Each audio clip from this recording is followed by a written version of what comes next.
ninawauliza wanasiasa, viongozi wa Tanzania, hivi hii elimu ya msingi ambayo mnajenga majengo, mnaweka bati, nondo, kila kitu, madeski, hivi elimu mnamwekea nani? Ni kwa ajili ya maskini wa Tanzania? Ni kwa ajili ya maskini wa Tanzania? Watoto wenu hawasomi kwenye hizo shule.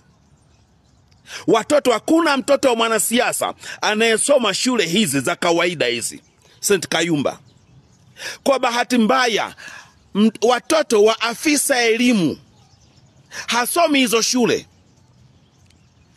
Mwalimu wa shule ya msingi anayefundisha hizo shule, mtoto wake hasomi kwenye hizo shule. Hivi hizo shule mmeziweka kwa ajili ya nani? Hebu naomba jibu.